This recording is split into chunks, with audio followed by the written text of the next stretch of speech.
समाचार, स्वच्छ विचार, स्वस्थ मनोरञ्जन, जनताको पुकार,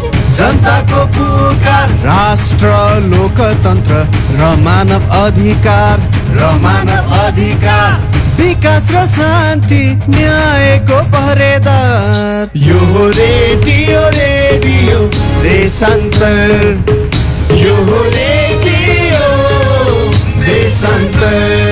हरेक प्रहर देशान्तर खबर। रेडियो देशान्तर 100.3 मेगाहर्ज। राजनीति, आर्थिक, सामाजिक, कूटनीति, विषय अनेक, सरोकार जनताको संवाद हाम्रो देशान्तर संवाद।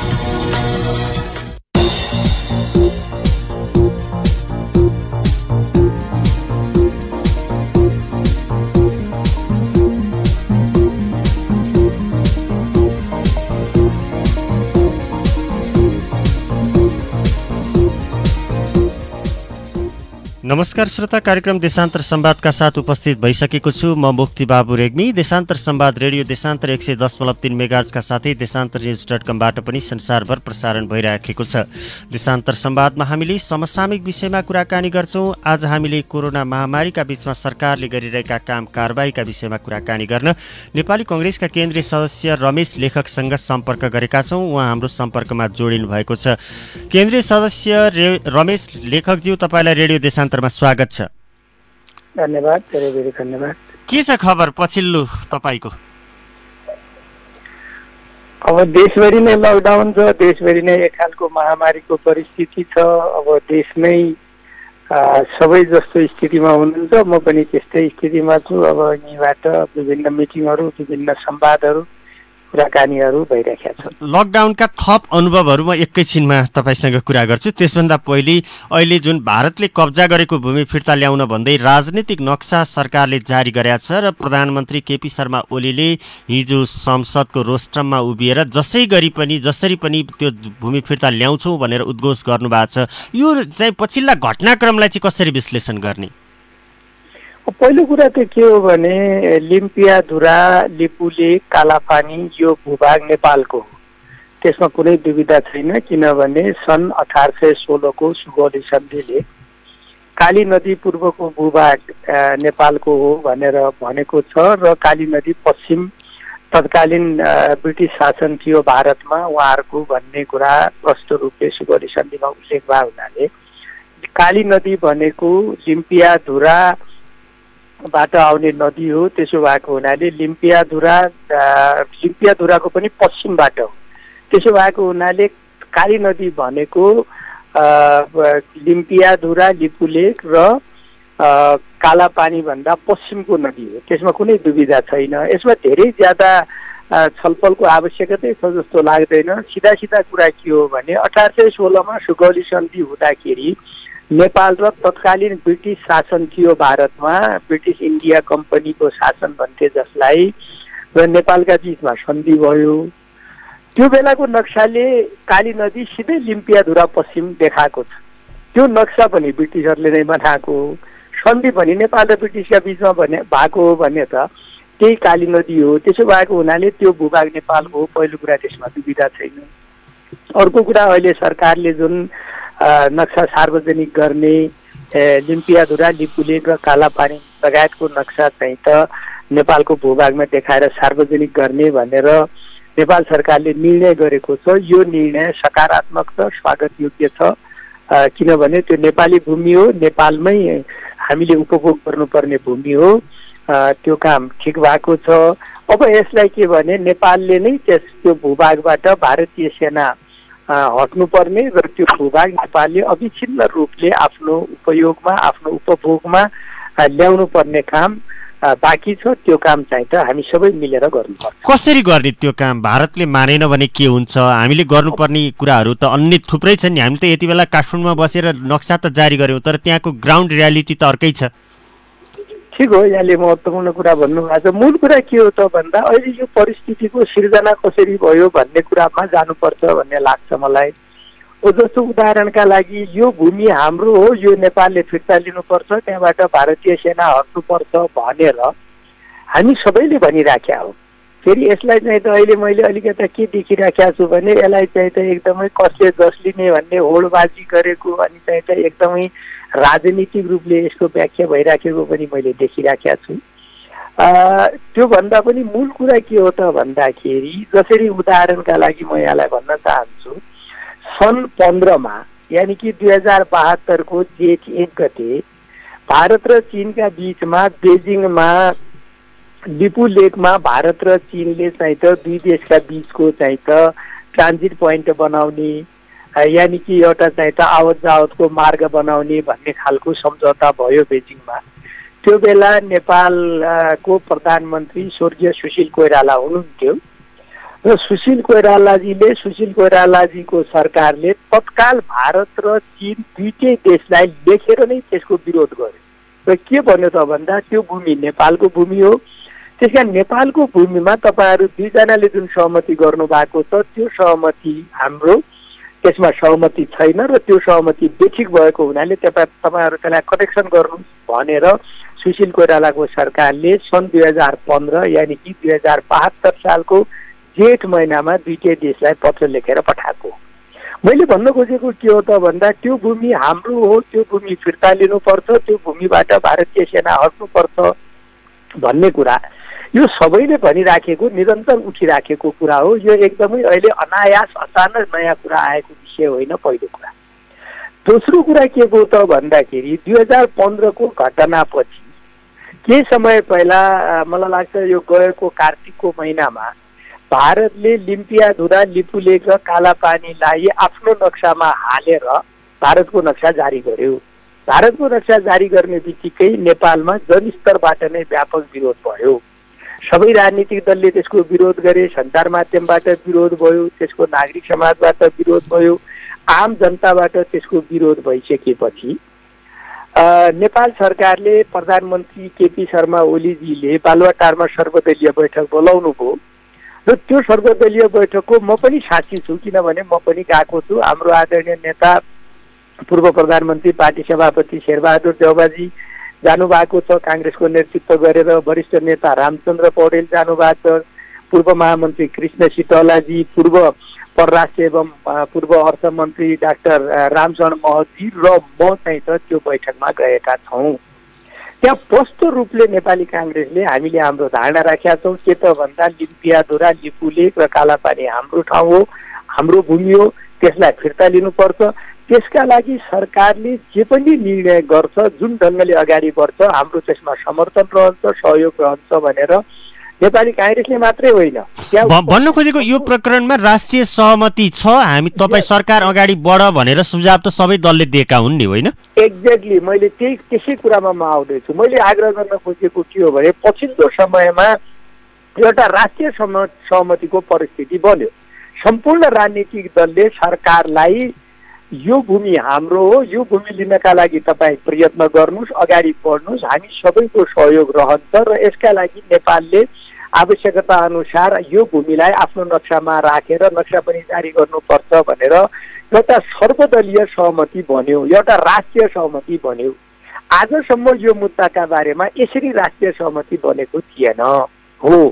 त्यो राष्ट्रिय सहमति बनिसकेपछि त्यो राष्ट्रिय सहमतिलाई कार्यान्वयन क्रममा सरकारले नक्सा पनि जारी गर्ने निर्णय गरेको छ र त्यो भूमिलाई फिर्ता लिनका लागि म अगाडि बढ्छु भनेर भनेको छ।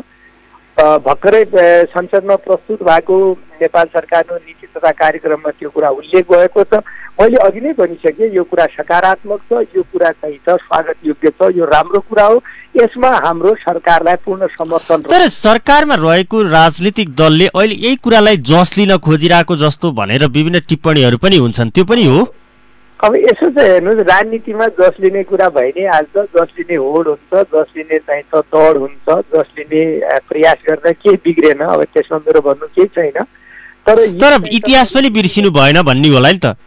हजुर, इतिहास पनि बिर्सिनु भएन, विगतका काम कारबाहीहरूलाई बिर्सिनु भएन, इतिहास पनि बिर्सिनु भएन। यो चाहिँ त अहिले यसरी भएको चाहिँ त कुरा होइन, यो लामो समयदेखि एउटा परिस्थिति निर्माण हुँदै गएर हामी यहाँनिर पुगेका छौँ र अहिले जस मेलाका लागि एकदम होड गरिहाल्नुपर्ने गजबै भइगयो भनिहाल्ने स्थिति होइन। अहिले जे भएको छ त्यो राम्रो भएको छ, सकारात्मक छ, स्वागतयोग्य छ, मैले भनिसकेँ। तर आगामी बाटा पनि कम जटिल छैनन्, कम चुनौतीपूर्ण छैन। अब आगामी बाटा कस्ता हुन्छन् त्यसलाई अलिकति प्रश्न पार्नु। चीनको भूमिका पनि होला, चीन पनि बोलिरहेछ यही विषयमा। त्यसकारण मैले अलिकता चाहिँ त यो मैले तपाईँलाई अहिलेको परिस्थितिका बारेमा, योभन्दा पहिलेका घटनाका बारेमा र अहिले राष्ट्रिय सहमति निर्माण भएको बारेमा यसकारण मैले निवेदन गरिराखेका छु कि आगामी बाटा पनि चुनौतीपूर्ण छन्। त्यो भूमि हामीले फिर्ता लिनु छ। नक्सा पास गर्ने कुरा त हामीले मात्रै गर्दा हुन्छ, त्यसकारण गरिहाल्यौँ, ठिकै भयो, त्यो राम्रै भयो। तर भूमि फिर्ता लिने कुरा सबभन्दा महत्त्वपूर्ण भएको हुनाले यो राष्ट्रिय सहमति र यो विषयमा राष्ट्रिय एकतालाई यथावत कायम राखिराख्नुपर्छ र सबैलाई सहमत गरेर सबैको ताकतले यो फिर्ता हुने हो। सम्पूर्ण नेपाली जनताको ताकतले मात्रै यो भूमि फिर्ता हुन सक्छ। त्यसो भएको हुनाले त्यो राष्ट्रिय भावना, त्यो राष्ट्रिय एकता, त्यो राष्ट्रिय सहमतिको वातावरणलाई कायम राखेर सरकार अगाडि बढ्नुपर्छ। त्यसमा हाम्रो साथ रहन्छ, काङ्ग्रेसको साथ रहन्छ र यसलाई चाहिँ त के भने धेरै ज्यादा राजनीतिक चाहिँ त मुद्दाबाजी गर्नुभन्दा पनि त्यो भूमि फिर्ता लिने चाहिँ त विषयवस्तुमा केन्द्रित भएर अगाडि बढ्नुपर्छ र हामी सफल हुनुपर्छ, त्यसलाई फिर्ता लिनुपर्छ। त्यसो भएको हुनाले यसमा राजनीतिक जस अबजसको लडाइँमा हामी फस्नुहुन्न, हामी त्यो भूमि लिने कुरामा केन्द्रित हुनुपर्छ। मेरो कुरा त्यो। अब के गर्ने? चीनको पनि भूमिका होला त्यहाँनिर। 2072 जेठ 1 गते तिनीहरूले सम्झौता पनि गरेका थिए, नेपाललाई त्यति बेला बाइपास गरिएको थियो। तत्कालीन प्रधानमन्त्री सुशील कोइरालाले अब्जेक्सन जनाउनु भएको थियो। अब त चीनको पनि भूमिका हुने होला, अन्तर्राष्ट्रिय रूपमा पनि त त्यसलाई मान्यता दिलाउनु पर्ने होला। अबको बाटो के हुन्छ? अब चीनले त आफ्नो पोजिसन हिजो के प्रश्न पनि गरेको आएको छ। अब मैले त्यो पत्र र त्यो विज्ञप्ति नै त पढ्न पाएको छैन, तर सञ्चार माध्यममा आएका कुराहरूलाई विश्लेषण गर्दा चीनले चाहिँ त के भने यो नेपाल र भारतका बिचको विषय हो। त्यसो भएको हुनाले नेपाल र भारत दुई थरी वार्ताका माध्यमबाट यो कुरालाई सेटल गर्नुहोस्, तपाईँहरू जे कुरा सेटल गर्नुहुन्छ त्यो कुरा मैले मान्छु भन्ने खालले आएको छ भन्ने मेरो बुझाइ छ। मैले त्यसरी विश्लेषण गरेको छु। यानि कि कहाँनिर त्रिदेशीय नाका हो भन्ने कुरा मेरो समस्याको कुरा होइन। तपाईँहरू दुईजना चाहिँ त के भने पहिला आफ्नो भारत र नेपालको सिमाना कहाँसम्म छ भन्ने कुरालाई स्पष्ट पार्नुहोस्, त्यहाँनिर चाहिँ त म सहमतै हुन्छु भन्ने खालको देखिन्छ भनाइ। अब त्यो भइसकेपछि चीनले त चाहिँ त आफ्नो कुरा प्रष्ट गर्यो। के प्रष्ट गर्यो त भन्दा तपाईँहरू दुई थरी नेपाल र भारत बसेर चाहिँ त यसलाई सेटल गर्नुहोस्, यसलाई चाहिँ त तपाईँहरू दुईजना मिलाउनु, समाधान गर्नुहोस् र तपाईँहरूको जे सहमति हुन्छ त्यसमा म मान्छु भन्ने खालकै मैले बुझेको छु। त्यसो भएको हुनाले अब मूलत भारतसँगै वार्ता गर्नुपर्छ र म फेरि एकपटक भन्दैछु, अहिले चाहिँ त जुन काम गरिएको छ त्यो सकारात्मक छ, यसका लागि सरकारलाई धन्यवाद दिनुपर्छ। तर यो राष्ट्रिय बल, राष्ट्रिय एकता र राष्ट्रिय सहमतिमा भएको विषय हो। त्यसरी अगाडि बढेको कुरा सरकारले हिक्का राख्नुपर्छ र यो राष्ट्रिय ताकतलाई, राष्ट्रिय भावना, राष्ट्रिय बल र राष्ट्रिय एकतालाई कायम राखेर भारतसँग अविलम्ब वार्ता गर्नुपर्छ। यो चाहिँ के भने खालि एउटा राजनीतिका लागि उछालेको विषयका रूपमा मात्रै देखिनुहुन्न र त्यो भूमि चाहिँ त जसरी प्रधानमन्त्रीजीले भन्नुभएको छ फिर्ता लिइछाड्नुपर्छ, त्यसमा ढिलाइ गर्नुहुन्न। प्रधानमन्त्रीजीले आफैले पहल गरेर भारतीय प्रधानमन्त्रीजीसँग वार्ता गरेर यो भूमिलाई चाहिँ त फिर्ता लिनुपर्छ। हाम्रो त्यसमा साथ रहन्छ, सहयोग रहन्छ। यो प्रकरणमा अब यति बेला यो टिप्पणी गर्नु अलि हतार हुन्छ होला। भर्खरै 2 दिन मात्रै भएको छ सरकारले निर्णय गरेको, राजनीति गर्नका लागि मात्रै गरिएको निर्णय हो भनेर टिप्पणी गर्दा त हतार नै होला होइन? तर अब चाहिँ नेपाल र भारतको सम्बन्ध कस्तो हुन्छ यो प्रकरणले? मैले भने नि त, मैले चाहिँ त के भने अहिले यो राजनीति गर्नका लागि गरिएको भनेकै छैन। मैले के भने भोलि भविष्यमा पनि यो राजनीति गर्नका लागि गरिएको जस्तो नदेखियोस्, वास्तवमा त्यो भूमि फिर्ता लिने काम होस्, फिर्ता लियोस् भन्ने कुरा हो। मैले प्रश्न भनिसकेँ, तेस्रो पटक भन्दैछु, अहिले सरकारले जे कुरा गरेको छ त्यो सकारात्मक छ, स्वागत योग्य छ। त्यति भनिसकेपछि प्रश्न कुरा के भयो त भन्दा अहिले गरेको काम ठिक छ, अब आगामी दिनमा पनि यसै भावनाका साथ त्यो भूमि फिर्ता लिनु पर्यो। किनभने हाम्रो मूल उद्देश्य भनेको भूमि फिर्ता लिने उद्देश्य हो।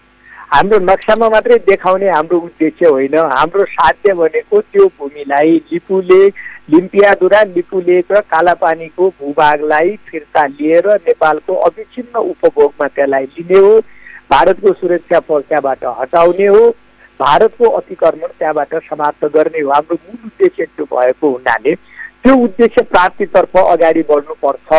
अहिले यो राजनीति गर्नका लागि गरियो भनेर मैले भनेकै छैन, त्यो भन्नु पनि हुन्न, भन्ने बेला पनि होइन। यो अहिले त त्यो भूमि फिर्ता लिने कुरामा हामी केन्द्रित हुने हो र फिर्ता छाड्नुपर्छ। यो विषयमा पछि टिप्पणी गर्दा हुन्छ होला रमेश लेखकज्यू। अब भविष्यका कदमहरू कस्ता चल्छन् त्यस अनुसार बल्ल चाहिँ यस विषयमा टिप्पणी गरौँला। त्यो त त्यही हो नि। अबका सरकार, नेपाल सरकारका चाहिँ काम कारबाही कसरी अगाडि बढ्छ त्यस विषयमा भारत सरकारसँग कसरी वार्ता गर्छ, यहाँ भएको अभूतपूर्व राष्ट्रिय एकतालाई कसरी उपभोग गर्छ, त्यस आधारमा यस विषयमा पछि छलफल गरौँला। मूल कुरा त्यही हो। हामी सरकारलाई हामी यो बारेमा सहयोग गर्न तयार छौँ। सरकारले अगाडि बढाउने कदममा हाम्रो हमेसा सहयोग रहन्छ। सरकारले यो राष्ट्रिय भावनालाई कति ज्यादा मजबुत राखेर कसरी अगाडि बढ्न सक्छ र कति चाहिँ त होसियारीपूर्वक र गम्भीरतापूर्वक यो विषयलाई अगाडि बढाएर भूमि फिर्ता लिन्छ। मूल कुरा भूमि फिर्ता लिने कुरा हो।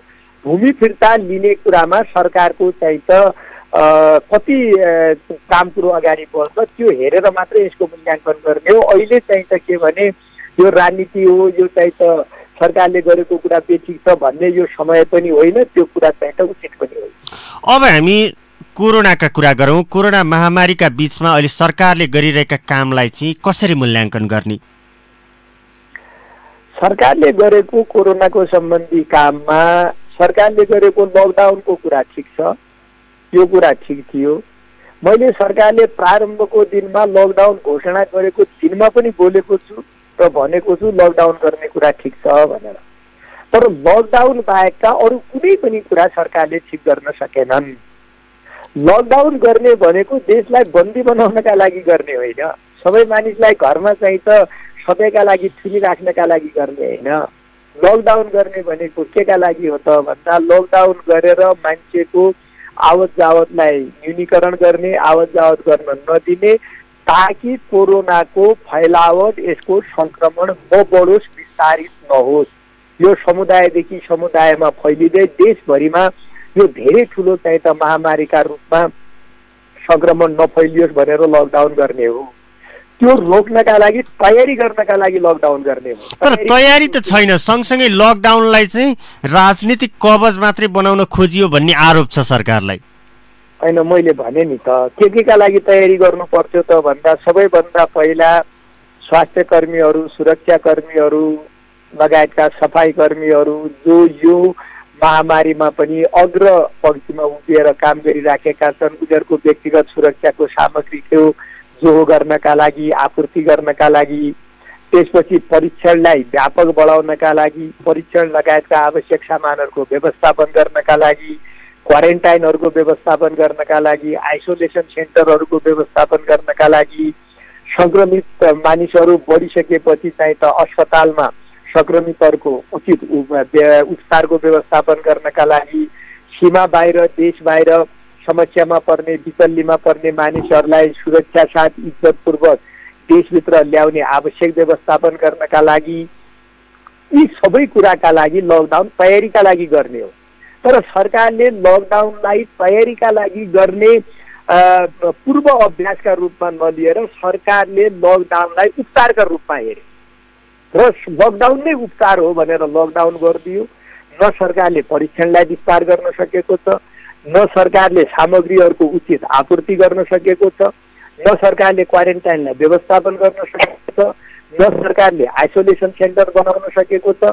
तपाईँलाई आग्रह गर्न चाहन्छु, आज बिहान मात्रै म सञ्चार माध्यमहरूबाट सुनिराखेका थिएँ, बाँकेको नैनापुरमा देखिएका संक्रमितहरूलाई अहिलेसम्म पनि आइसोलेसन सेन्टरमा पुर्याउन सकेका छैन, अस्पतालमा पुर्याउन। एउटा टेन्ट मुनि राखिएका खबर, फोटो सहितका खबरहरू आज प्रकाशित भएका छन्, आज आइराखेका छन् भने सरकारले के तयारी गरेको छ?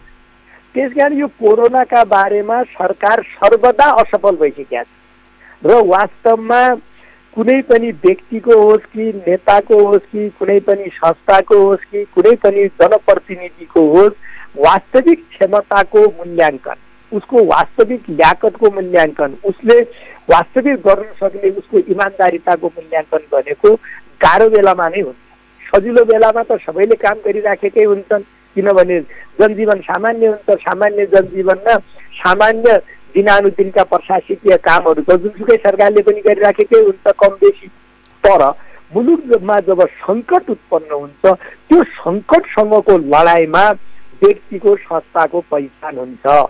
त अहिलेको सङ्कटसँगको लडाइँमा यो सरकारको मूल्याङ्कन गर्ने हो भने सरकारले आफ्नो क्षमताको प्रदर्शन गर्न सकेको छैन।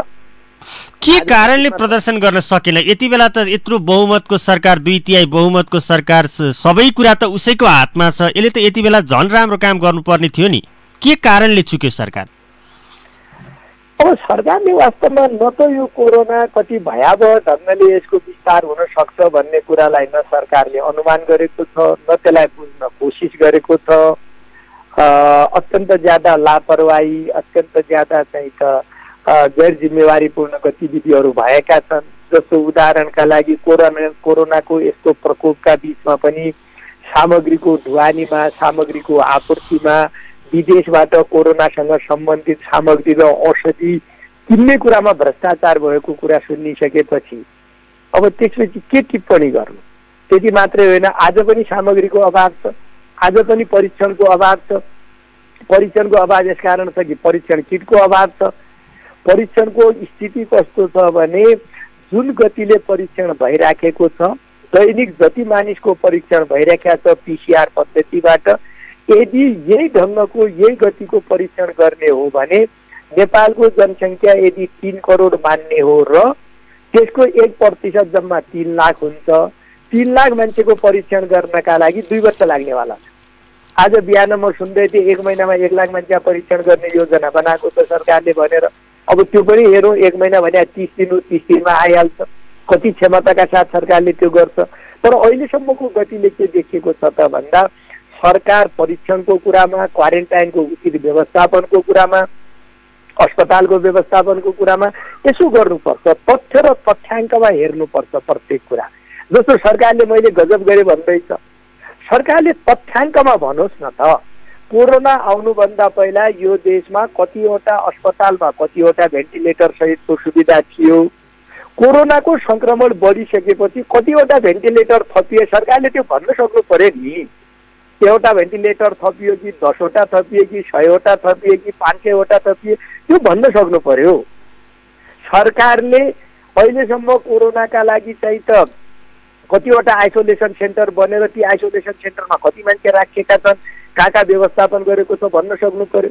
क्वारेन्टाइन त्यो त डाटा कसैसँग कतै पनि पाइएन।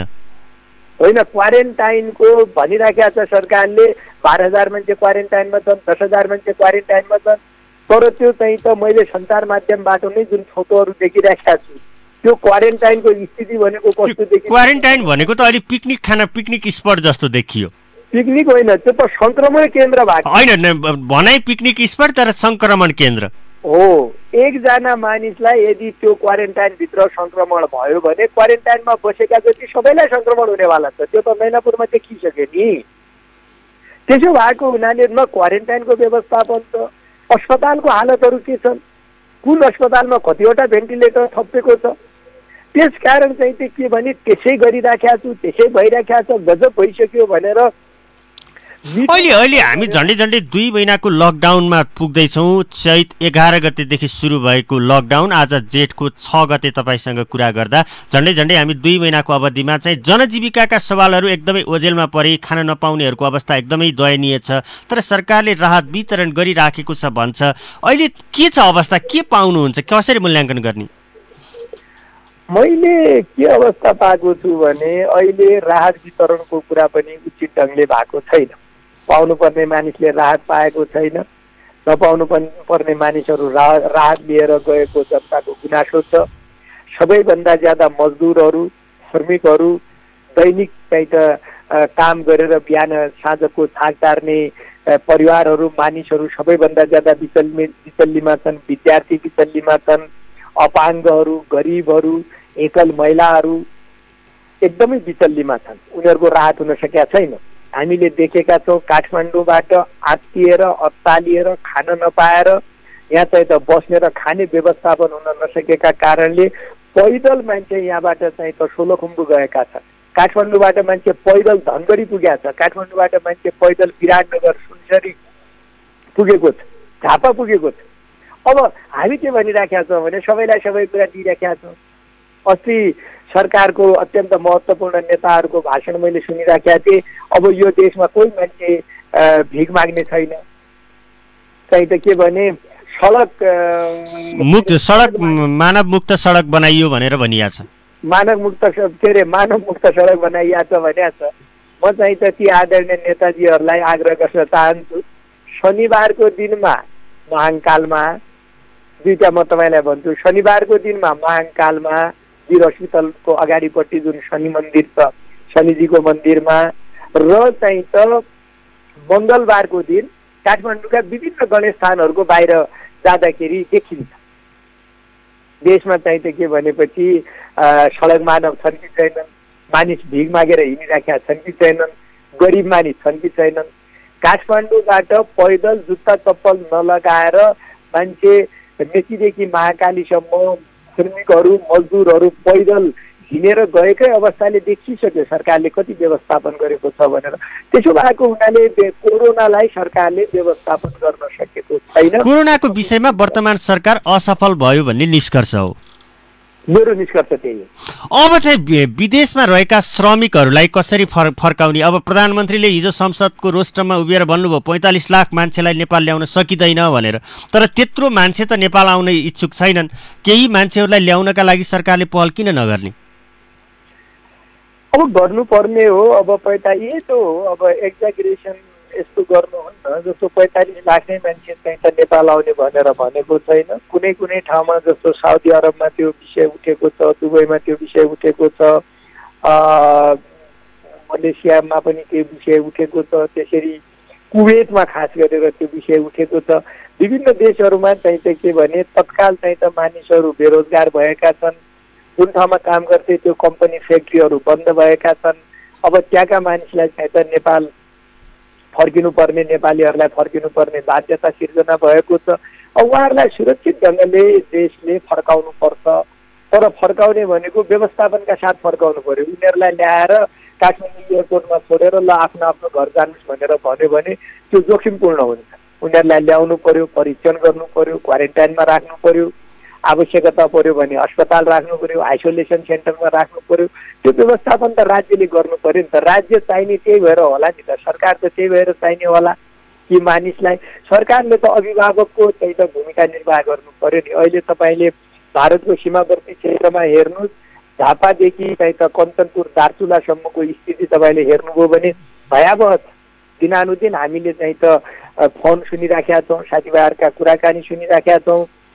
मानिस चाहिँ त भारतका सहरहरूबाट नेपालको सिमानासम्म आइराखेका छन्, अनि सिमानामा चाहिँ त के भनेपछि उनीहरू धेरै ज्यादा विचल्लीमा परेका छन्। यताको प्रहरीले आउन दिँदैन, उताको प्रहरीले लखेटिराखेका छ। भारततिरको सुरक्षाकर्मीहरूले लखेटेर सिमानामा 10 गजमा पुर्याउँदैछन्, नेपालको प्रहरीले रोकिराखेका छ। अब के भने फेरि मान्छे लुकेर छिपेर भागेर आउँदैछन्। अब नआएर पनि के गर्छन् मानिस? अब त्यो जुन लुकेर छिपेर भागेर जुन मानिस आइरहेका छन् त्यसबाट जुन कोरोनाको सङ्क्रमणको ज्यादा खतरा भएको छ, तिनीहरूलाई व्यवस्थित ढङ्गले ल्याएर क्वारेन्टाइनमा राखेर तिनीहरूको परीक्षण गरेर क्वारेन्टाइनमा राख्नुपर्ने अवधि 2 हप्ता, 3 हप्ता, 4 हप्ता कति अवधि हो विशेषज्ञहरूले भनेअनुसार क्वारेन्टाइनमा राख्ने, क्वारेन्टाइनमा राख्दा पनि परीक्षण गर्ने, क्वारेन्टाइनमा राखेको अवधिको बिचमा पनि परीक्षण गर्ने, त्यसपछि अवधि पुगिसकेपछि पनि परीक्षण गरेर उनीहरूलाई घरमा पठाएको भए न त सङ्क्रमणको खतरा बढ्थ्यो, किनभने मान्छे चोरेर छिपेर आउँदैन थियो नि त। आएर मान्छे सुरक्षित ढङ्गले क्वारेन्टाइनमा बस्ने, इज्जतपूर्वक चाहिँ त आफ्नो देश आउने, आफ्नो घरमा पुग्ने र आफ्नो पनि स्वास्थ्य परीक्षण हुने कुराको सुनिश्चितता भइसकेपछि त मान्छे त लुकेर चोरेर छिपेर त आउँदैन थियो। र हामीले त्यो व्यवस्थापन गर्न सकेनौँ, क्वारेन्टाइन बनाउन सकेनौँ, उनीहरूको उचित परीक्षण गर्ने र इज्जतपूर्वक चाहिँ त उनीहरूलाई ल्याउने बसाउने कुरा गर्न नसकेपछि त मान्छे त भागेर आउनु थाल्यो। खुला बोर्डर छ, अब भागेर आएको मान्छे दुख्न थाल्यो, अनि त्यसले गर्दा झन् जोखिम बढ्दो अवस्थामा छ अहिले। त्यसले सङ्क्रमण पनि बढ्यो, एकातर्फ चाहिँ त देशभित्र सङ्क्रमणको खतरा झन् ज्यादा बढ्यो। अर्कोतर्फ सिमानामा मान्छे विचल्लीमा परे भने यो दुईटै कुरा बेठिक भयो। त्यसलाई ठिक ढङ्गले व्यवस्थापन गरेको भए मान्छे सिमानामा पनि विचल्लीमा पर्दैन थिए र सङ्क्रमणको खतरा पनि कम भएर जान्थ्यो। त्यसो भएको हुनाले यो कुरालाई चाहिँ त के भने अत्यन्त गम्भीरतापूर्वक हेर्न जरुरी छ। रमेश लेखकज्यू, हामी कार्यक्रमको एकदमै अन्त्यतर्फ छौँ। अब नीति तथा कार्यक्रम संसदबाट पारित भइसकेको छ, बहुमतले पारित भयो। त्यसमा चाहिँ कङ्ग्रेसले संशोधनहरू हालेका सबै अस्वीकृत भए। अबको अवस्थामा चाहिँ आउँदो आर्थिक वर्षको बजेट कस्तो होला? अन्तिम प्रश्न मैले यही राखेँ। अब कसरी आकलन गर्ने? अब यसो त हेर्नु, नीति तथा कार्यक्रम भनेकै के हो त भन्दा नीति तथा कार्यक्रम भनेको सैद्धान्तिक विषय हो। त्यो सैद्धान्तिक विषयलाई कार्यान्वयन गर्नका लागि बजेटले त्यसलाई कार्यान्वयन गर्ने हो। अब नीति तथा कार्यक्रममा सरकारले जे कुरा उल्लेख गरेको छ तदनुरूपको बजेटको विनियोजन हुन्छ कि हुँदैन, त्यस अनुसार चाहिँ त त्यो बजेटले, छोटकरी कुरा के हो भने नीति तथा कार्यक्रम एउटा सिद्धान्त हो। त्यो सिद्धान्तलाई बजेटले बोक्नुपर्छ र बोक्न सक्नुपर्छ। यदि नीति तथा कार्यक्रमको विषयलाई यदि बजेटले बोक्न सकेन भने त्यसको कुनै अर्थ हुँदैन। त्यसो भएको हुनाले पहिला बजेट आउन दिउँ। अब नीति तथा कार्यक्रमका बारेमा हाम्रो टिप्पणी हामीले संसदमा भनिसकेका छौँ। हाम्रो आदरणीय नेता मान्य शेरबहादुर देउवाजी नै बोलिसक्नु भएको छ, अरू मान्यजीहरूले आफ्ना दृष्टिकोण राखिसक्नु भएको छ। त्यसमा मेरो धेरै असहमति छैन। साथीहरूले राख्नु भएको, सबै नेताहरूले राख्नु भएको कुरामा मेरो सहमति नै छ। र हाम्रा जुन संशोधन थिए ती संशोधन असफल हुनुहुन्थेन। सरकारले तिनलाई पनि सहृदयताका साथ ग्रहण गरेको भए राम्रो हुन्थ्यो। सरकारले गरेन, त्यो सरकारले जान्ने कुरा भयो। अबको कुरा के हो भने नीति तथा कार्यक्रमलाई बोक्ने बजेट बन्न सक्छ कि सक्दैन, त्यसपछि बजेट कस्तो बन्छ अनि टिप्पणी गर्नु। बन्छ कि बन्दैन बजेट? त्यो नीति तथा कार्यक्रमलाई बोक्न सक्ने बजेट बन्ने अवस्था छ कि छैन अहिले? अब नीति तथा कार्यक्रम हेर्नुहोस् कस्तो छ भने नीति तथा कार्यक्रमका बारेमा त मैले के मात्रै टिप्पणी गर्न चाहन्छु भने यो नीति तथा कार्यक्रमले कोरोनालाई सम्बोधन गरेर जानुपर्ने, ठिक ढङ्गले कोरोनालाई पनि सम्बोधन गर्न सकेन र कोरोना पछिको जुन भयावह स्थिति हुनेवाला छ, दुई तीनवटा कुरा हुनेवाला छ। म छोटकरीमा निवेदन गर्छु। कोरोनाका दुईटा प्रभाव छन्, एउटा तत्कालीन प्रभाव छ, एउटा अल्पकालीन प्रभाव छ। त्यो भनेको के हो भने अहिले मान्छे सङ्क्रमित छ, लकडाउन छ, आर्थिक गतिविधि बन्द छ, मान्छे त्रासमा बसेको छ, मान्छे रोजगारीबाट विमुख भएको छ। शिक्षामा यसको चाहिँ त सामाजिक क्षेत्रमा, यसको आर्थिक क्षेत्रमा, सांस्कृतिक क्षेत्रमा, सबै क्षेत्रमा प्रभाव परेको छ। यो तत्कालीन प्रभाव हो। यसको दीर्घकालीन प्रभाव के छ भने अब मुलुकले ठुलो आर्थिक मन्दीको स्थिति बेहोर्नुपर्ने अवस्था हुन सक्छ। भयावह ढङ्गले यो देशमा बेरोजगारीको स्थिति सिर्जना हुन सक्छ। भोलि यसका चाहिँ त विकास निर्माणमा कामहरूमा यसमा चाहिँ त प्रत्यक्ष नकारात्मक प्रभाव पर्छ। त्यसो भएको हुनाले यो सबै कुरालाई दीर्घकालीन रूपमा सम्बोधन गर्ने स्थितिमा सरकार देखिएन। त्यसो भएको हुनाले नीति तथा कार्यक्रम सरकारको चाहिँ त आफैमा बरालिएको अवस्था छ। सरकारले नीति तथा कार्यक्रमलाई ठोस रूपले ल्याउन सकेको छैन। अब एकातर्फ कोरोनाको यस्तो समस्या छ, सरकार आफै के भनिराखेको छ भने अब चाहिँ त आर्थिक विकास अगाडि त बढ्न सक्दैन, बरु चाहिँ त के भने नकारात्मक हुनबाट रोक्छु भनेर एकातर्फ भनिराखेको छ। अर्कोतर्फ रेल र पानी जहाज बनाउने कुरा गरिराखेको छ। अब यो अत्यन्त ज्यादा विरोधाभासमा अल्झिएको नीति तथा कार्यक्रम छ, तथापि त्यो पास भइसक्यो। अब त्यसका मूल कुराहरूलाई बोक्नका लागि बजेट कस्तो आउँछ हेरेर अनि त्यसपछि टिप्पणी गरौँ। हुन्छ, समय दिनुभयो तपाईँलाई धेरै धेरै धन्यवाद। धन्यवाद, तपाईँलाई पनि धेरै धेरै धन्यवाद। आदरणीय श्रोता, उहाँ हुनुहुन्थ्यो नेपाली कङ्ग्रेसका केन्द्रीय सदस्य रमेश लेखक। उहाँसँग हामीले सरकारका पछिल्ला काम कारबाहीका विषयमा कुराकानी गऱ्यौँ। भोलि अर्को विषयवस्तुका साथ हामी देशान्तर संवाद लिएर पुनः उपस्थित हुने नै छौँ। म मुक्ति बाबु रेग्मी बिदा भई रेडियो देशान्तर 100.3 मेगाहर्ज सुन्दै र देशान्तरन्युज.com पढ्दै गर्नुहोला। नमस्कार, शुभ दिन।